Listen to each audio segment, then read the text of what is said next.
दोस्तों कैसे आप सभी। स्वागत है आप सभी का हमारे परिवार ज्ञान संग्रह में। और हम आप लोगों को क्लास 12 का बायोलॉजी पढ़ाने वाले हैं। तो चूँकि आज हम लोग क्लास 12 के चैप्टर 1 जीवों में जनन को देखने वाले, तो चलिए टाइम को बर्बाद न करते हुए हम लोग चैप्टर में प्रश्न को देखते हैं।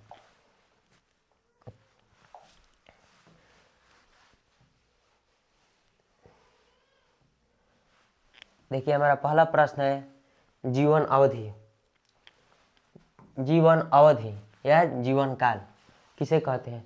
क्योंकि किसी जीव के, देखिए किसी जीव का जन्म से लेकर उसके मृत्यु दर के निश्चित समय को, प्राकृतिक मृत्यु के निश्चित समय के दर को जीवन अवधि कहते हैं। किसी जीव के जन्म से मृत्यु तक, किसी जीव के जन्म से मृत्यु तक के समय के दर को, मतलब निश्चित प्राकृतिक तरीके से मृत्यु के निश्चित समय के दर को जीवन अवधि कहते हैं। ठीक, अलग अलग जीवों में जीवन अवधि अलग अलग होती है। जैसे मनुष्य में जीवन अवधि, हाथी में जीवन अवधि, गाय, ये सब कुत्ता में जीवन अवधि अलग अलग होती है। देखिए जैसे कुछ उदाहरण है यहाँ पर आप सब देख सकते हैं। जैसे हाथी में जीवन काल 65 से 70 वर्ष का होता है। कुत्ता और गाय में 20 से 25 वर्ष। मनुष्य में 70 से 75 वर्ष। मगरमच्छ में 60 वर्ष। देखिए मगरमच्छ में 60 वर्ष। तोता में 140 वर्ष। तोता का जीवन काल 140 वर्ष का होता है। कौवा का जीवन काल 15 वर्ष का होता है। कौवा का 15 वर्ष का। तितली का 1 से 2 हफ्ता, 1 से 2 हफ्ता का होता है। ये थे हमारे कुछ जंतु में जो क्लास 12 के आपके ऑब्जेक्टिव में बार बार पूछे जाते हैं। देखिए जैसे आप पादप में देखते हैं, जैसे पादप का जीवन काल, पादप में गुलाब का जीवन काल 5 से 7 वर्ष का होता है। आम का जीवन काल 100 वर्ष का होता है। जामुन का 60 वर्ष। केला का 25 वर्ष और पपीता का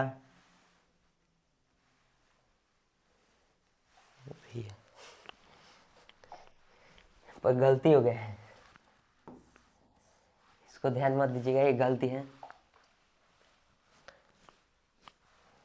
देखिए जैसे सॉरी, पीपल है, हम सोचे पपीता है। पीपल का 1500 वर्ष, सही है, पीपल का 1500 वर्ष। बरगद का 200 तथा धान का 3 से 4 महीना का जीवन काल होता है। इसे एक बार अच्छे से देख लिया आप लोग, क्योंकि ये आपके एग्जाम में ऑब्जेक्टिव में बार बार पूछे जाते हैं। जीवन काल से ऑब्जेक्टिव में पूछा जाता है, तो इसे एक बार देख लीजिए। नोट करना चाहते हैं तो आप लोग कॉपी पर नोट कर सकते हैं। चलिए अगला प्रश्न देखते हैं।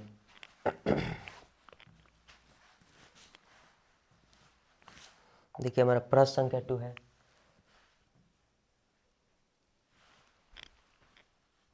जनन। जनन किसे कहते हैं? जनन किसे कहते हैं? तो किसी जीव में पूर्व में उपस्थित, किसी जीव द्वारा पूर्व में उपस्थित जीव द्वारा नए जीव की उत्पत्ति जनन कहलाता है। मतलब कि अगर पूर्व में उपस्थित जीव द्वारा नए जीव की उत्पत्ति क्या कहलाती है? जनन कहलाती है। या नए जीव की उत्पत्ति को जनन कहते हैं। जनन हमारे मुख्य रूप से 2 प्रकार के होते हैं, लैंगिक जनन, अलैंगिक जनन। देखिए हमारा पहला लैंगिक जनन। लैंगिक जनन में 2 जीव भाग लेते हैं। लैंगिक जनन में 2 जीव भाग लेते हैं जो कि विपरीत प्रकृति के होते हैं, यानी नर और मादा, नर एवं मादा। 2 जीव भाग लेते हैं लैंगिक जनन में, नर और मादा। अर्थात दो विपरीत प्रकृति के जीव भाग लेते हैं लैंगिक जनन में। अर्थात इसका परिभाषा हो जाएगा वैसा जनन जिसमें 2 विपरीत प्रकृति के जीव नर और मादा भाग लेते हैं, उसे लैंगिक जनन कहते हैं। जैसे मनुष्य एवं मनुष्य एक स्तनधारी जीव है, चूंकि मनुष्य के एग्जाम्पल अलग से लिखे। स्तनधारी जीव में अक्सर लैंगिक जनन होता है।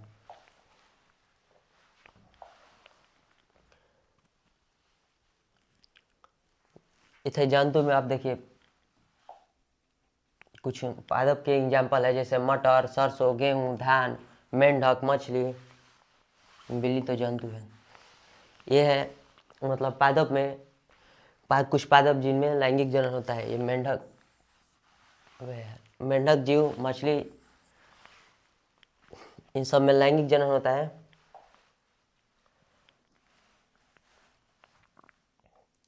देखिए लैंगिक जनन में 3 अवस्था होती है। लैंगिक जनन में 3 अवस्था होती है। पहले युग्मक का निर्माण, युग्मक, नर युग्मक और मादा युग्मक का निर्माण होता है, ठीक। फिर निषेचन होता है। देखिए यहाँ पर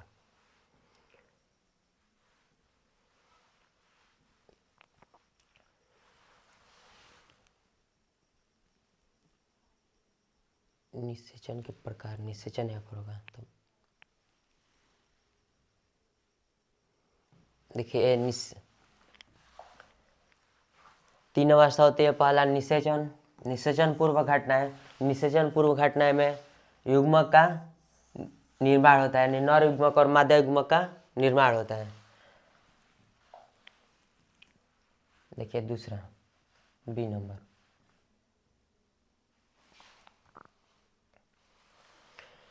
निषेचन का प्रकार है। देखिए निषेचन 2 प्रकार का होता है, एक बाह्य निषेचन, एक आंतरिक निषेचन।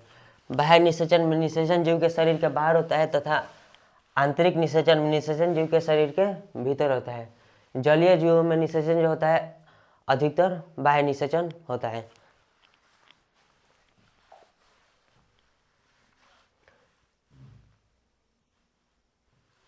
B number,